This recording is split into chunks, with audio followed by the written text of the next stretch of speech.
Imagine walking into a room where everyone insists you are wrong.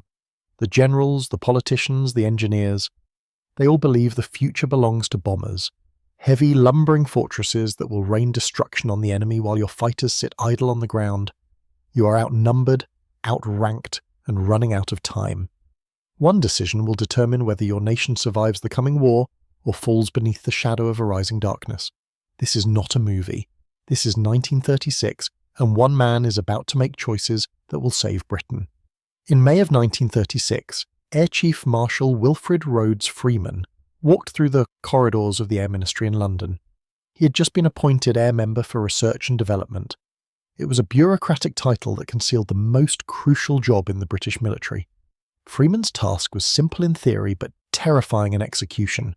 Choose the aircraft that would defend Britain in the next war. The problem was that Britain did not have a next war aircraft. They had biplanes. Fabric-covered relics from the last war, barely faster than a modern car. They had open cockpits. They had fixed landing gear. They had machine guns that jammed in the cold. The entire Royal Air Force was a museum. But across the Channel, something dangerous was stirring. In Germany, Adolf Hitler had torn up the Treaty of Versailles. The Luftwaffe was being reborn. New factories were rising from nothing.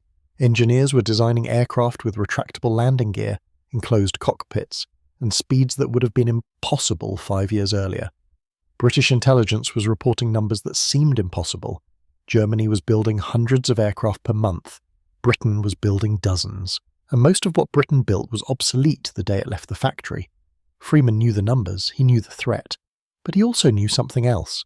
He knew that most of the Air Ministry was living in the past. The prevailing doctrine stated that bombers would always get through, that fighters were defensive weapons with limited utility, that the next war would be won by who could drop the most bombs on enemy cities, not by who controlled the skies above them. 19 squadrons of fighters, 68 squadrons of bombers. That was the plan. Freeman looked at those numbers and saw disaster. Here is what made Freeman different. He was a pilot, not a desk officer who had flown once or twice and then moved to administration. Freeman had fought in the First World War. He had commanded No. 14 Squadron. He knew what happened when you sent men into the sky in inferior machines. He had watched friends die because their aircraft could not climb fast enough or turn tight enough. He carried those memories with him into every meeting. While others talked about doctrine and budgets, Freeman thought about the young men who would fly whatever he chose. In 1936, he said there was not a single monoplane fighter in squadron service. Not one. The Hurricane was still a prototype. The Spitfire had just completed its maiden flight. The Bristol Blenheim bomber was faster than any British fighter. Think about that. A bomber could outrun the fighters that were supposed to stop it. This was not a gap in capability. This was a chasm. And Freeman had to bridge it before the war began. The Air Ministry had specifications, but specifications were written by committees. They represented compromises between what engineers wanted, what pilots requested, and what accountants would fund. Freeman realized that specifications were killing British aviation. So he did something radical. He ignored them, not completely. But when a designer showed him something that exceeded the specifications in important ways while failing them in trivial ones, Freeman backed the designer. Consider what Freeman inherited. The RAF's frontline fighters in 1936 were the Gloucester Gauntlet and the Bristol Bulldog. Beautiful aircraft if you cared about aesthetics. Death traps if you cared about combat. They had top speeds barely exceeding 200 miles per hour. They had open cockpits where pilots froze at altitude. They had 2 machine guns. 2, the new German fighters being designed, had 4, some had 6, and the German fighters were monoplanes, enclosed cockpits, retractable landing gear. They represented a different generation of technology. Britain was bringing swords to a gunfight. Sidney Cam at Hawker Aircraft had been working on a monoplane fighter. It was called the Hurricane. It used traditional construction methods, a metal tube framework covered with fabric. This made it familiar to existing aircraft manufacturers. They knew how to build it. They knew how to repair it. But some in the Air Ministry worried it was not advanced enough. They wanted all-metal construction like the Americans were developing. Freeman looked at the Hurricane and saw something different. He saw an aircraft that could be in squadron service within 2 years. He saw something that could be manufactured by the hundreds, Speed to deployment mattered more than perfection. Freeman pushed the Hurricane through the approval process. Then there was the Spitfire, Reginald Mitchell's masterpiece. Mitchell was dying. He knew it. Cancer was killing him even as he perfected his design. The Spitfire was everything the Hurricane was not. Advanced all-metal construction. That incredible elliptical wing that would become iconic. Performance that exceeded anything in the sky. But it was also expensive, difficult to manufacture. The production techniques required precision metalwork that few factories could manage. Some in the Air Ministry wanted to cancel it, focus resources on the Hurricane, build more of something good rather than fewer of something perfect. Freeman refused. This was how Sidney Cam got approval for the Hawker's Hurricane. This was how Reginald Mitchell got the resources to perfect the Supermarine Spitfire. But Freeman's genius was not just in recognizing good designs. Anyone with eyes could see that the Spitfire was extraordinary. Freeman's genius was in seeing what would be needed 3 years in the future, when the war actually started. He looked at the Hurricane and saw an aircraft that could be built quickly using traditional construction methods. Wood and fabric over a metal frame, simple to manufacture, easy to repair. Squadrons could patch up a damaged Hurricane in the field and send it back into combat within hours. The Spitfire was different. All metal construction, that beautiful elliptical wing. It was harder to build and harder to repair, but it was also faster and more maneuverable. Here is the decision that saved Britain. Freeman ordered both. He did not pick the Hurricane because it was cheaper. He did not pick the Spitfire because it was faster. He ordered hundreds of Hurricanes and hundreds of Spitfires because he understood something that most people missed. You do not win a war with the best aircraft. You win with the right combination of aircraft. The Hurricane would be the workhorse, reliable, available in numbers, good enough to kill bombers. The Spitfire would be the thoroughbred, fast enough to chase down anything in the sky, agile enough to win dogfights against the German fighters. But aircraft were only part of the equation. Britain also needed engines. The Rolls-Royce Merlin was a masterpiece, a liquid-cooled V12 engine that could produce over 1,000 horsepower. But Rolls-Royce was a small company. They could not produce enough Merlins to power an entire air force. Freeman made another critical decision. He ordered the construction of new factories, not Rolls-Royce factories. Government factories that would be built specifically to produce Merlins.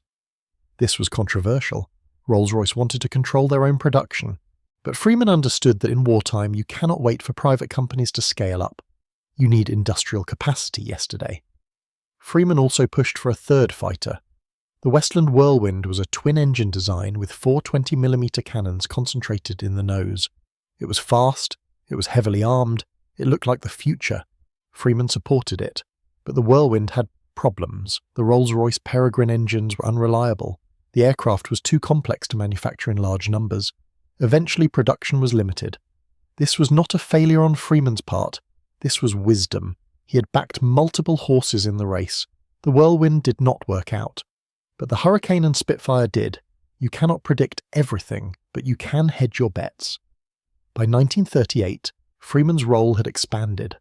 He was now responsible not just for choosing aircraft, but for controlling their production. This was when the pressure became unbearable. War was approaching. Everyone knew it. The Munich Agreement had bought a year of peace, but that peace was fragile. Britain needed aircraft. Thousands of aircraft. And they needed them immediately. The factories were working at capacity, but capacity was not enough. Freeman began pushing for emergency measures. Shadow factories. Government-funded facilities built specifically for aircraft production. Castle Bromwich was the largest, a massive complex near Birmingham designed to produce Spitfires. It was supposed to be operational by early 1940. It was not. By May of 1940, Castle Bromwich had not produced a single Spitfire. The factory was a disaster. Management was incompetent. Workers were undertrained. Tools were missing. The equipment that did exist was not configured correctly for aircraft production.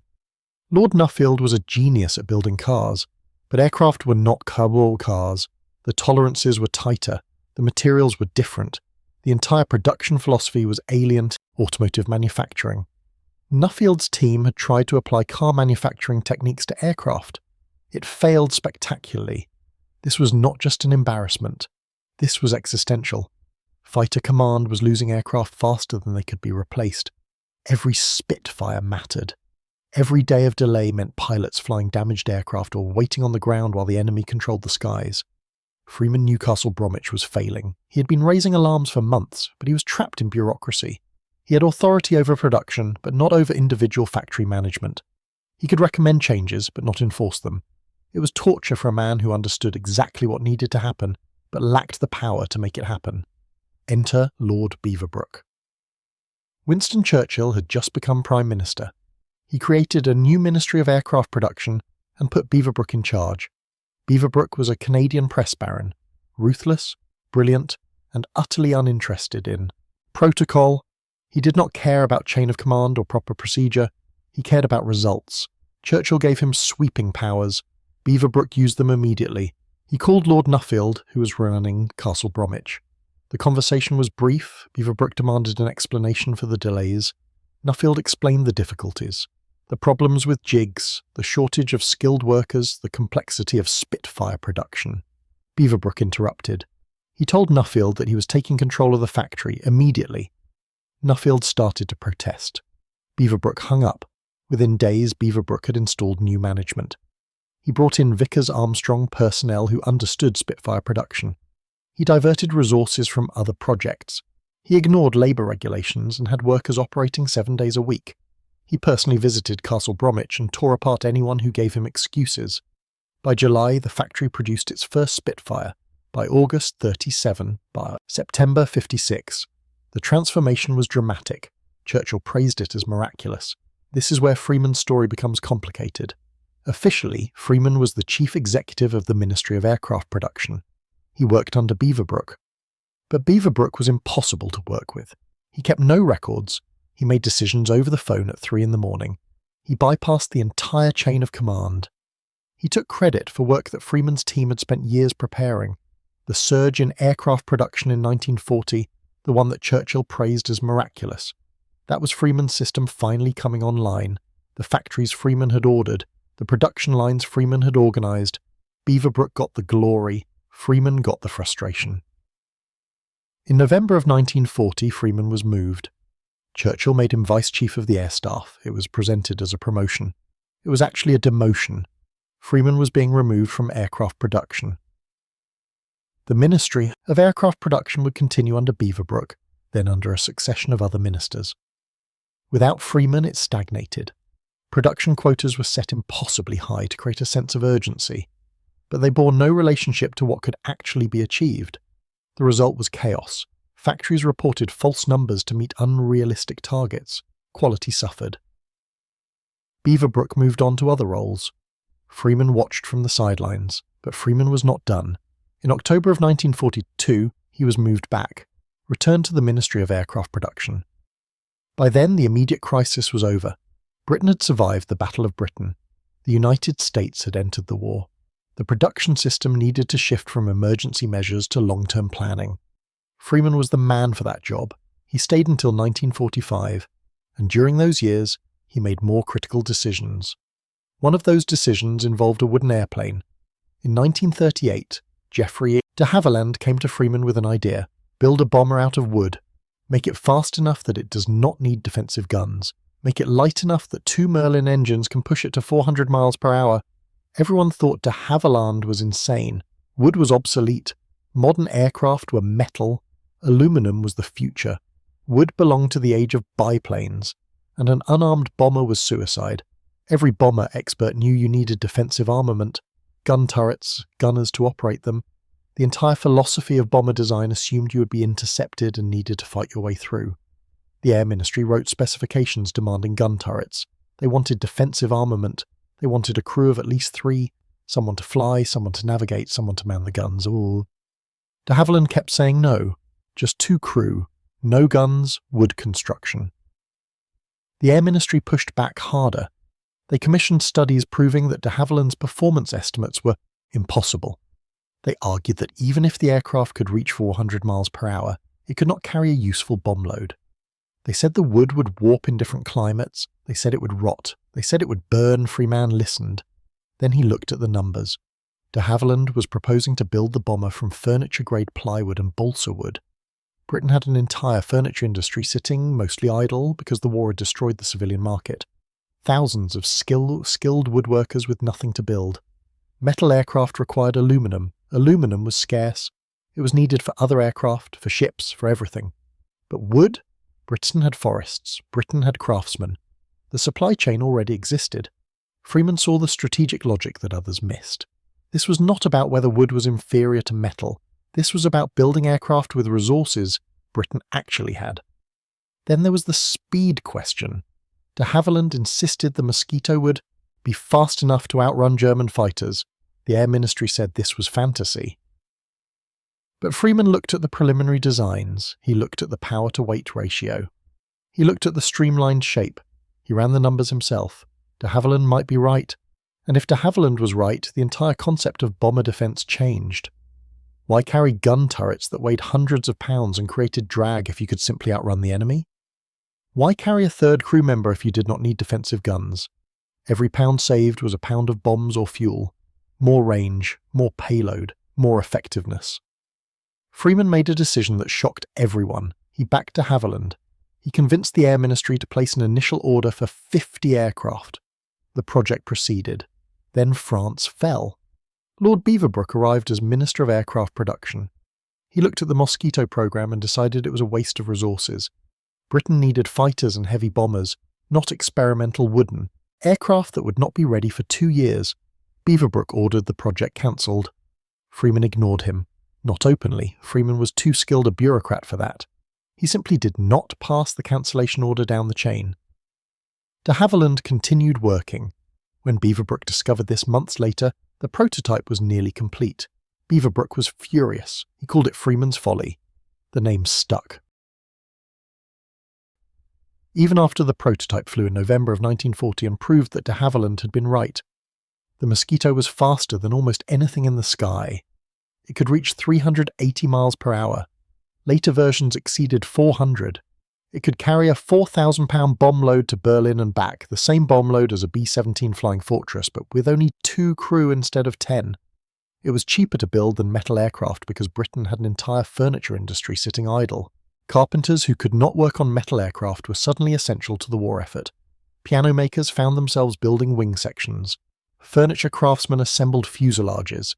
The Mosquito became one of the most versatile aircraft of the war.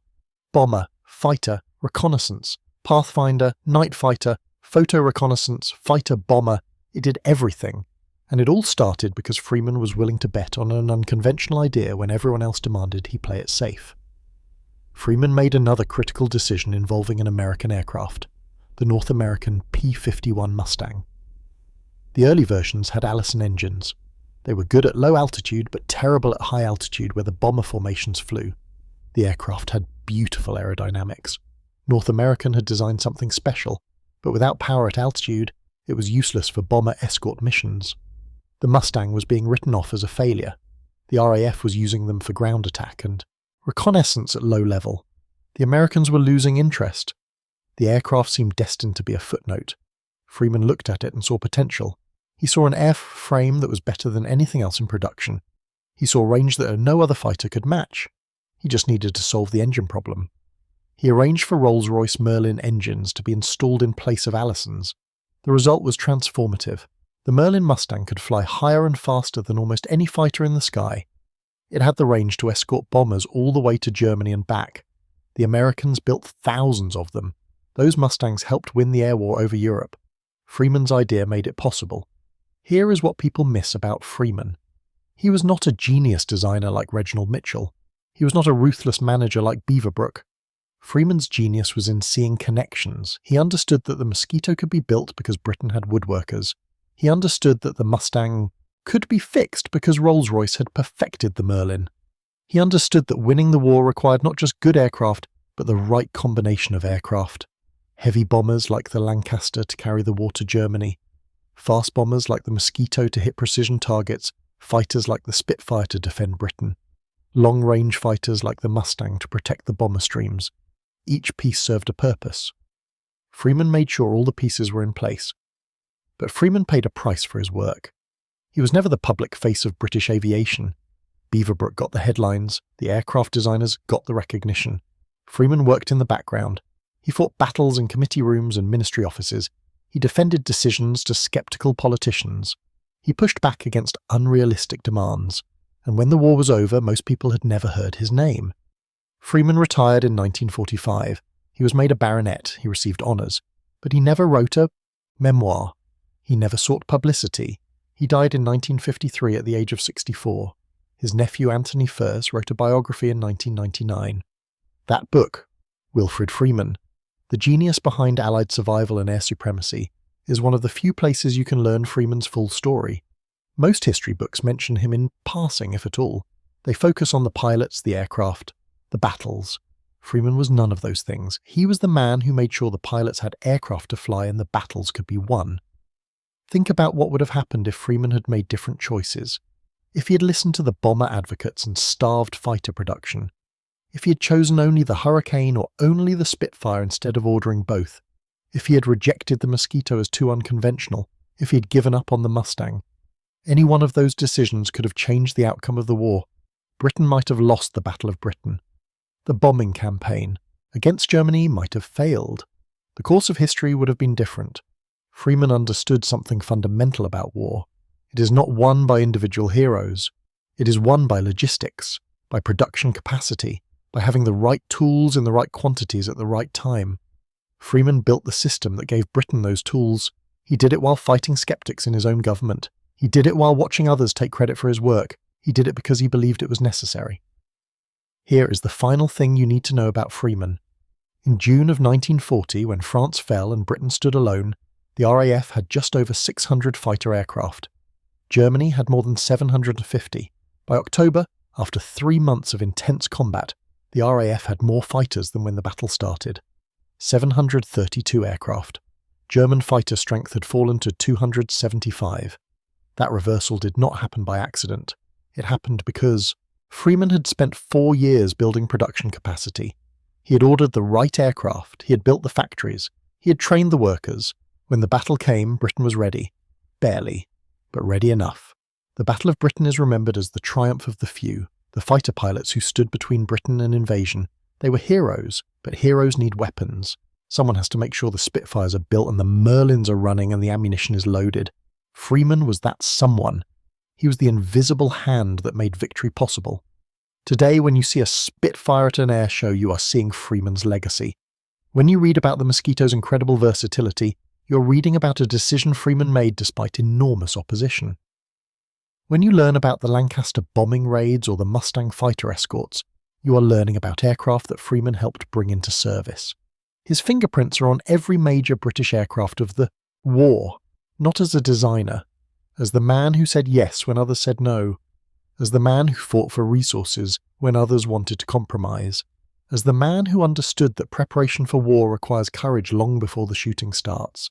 Freeman bet everything on a vision of air power that most of his colleagues did not share. He bet that fighters would matter more than bombers. He bet that quality mattered as much as quantity. He bet that unconventional ideas like wooden bombers and Merlin-powered Mustangs could change the war. He won those bets, and Britain survived because of it. The next time someone tells you that history is made by the people whose names everyone knows, remember Wilfrid Freeman, the Air Chief Marshal who saved Britain by making the right choices when no one was watching. The man who understood that the most important battles are fought in committee rooms and factory floors, not just in the sky. The man who proved that sometimes the greatest heroes are the ones you never hear about. Freeman did not fly the Spitfires. He made sure the Spitfires existed. That was enough. That was everything.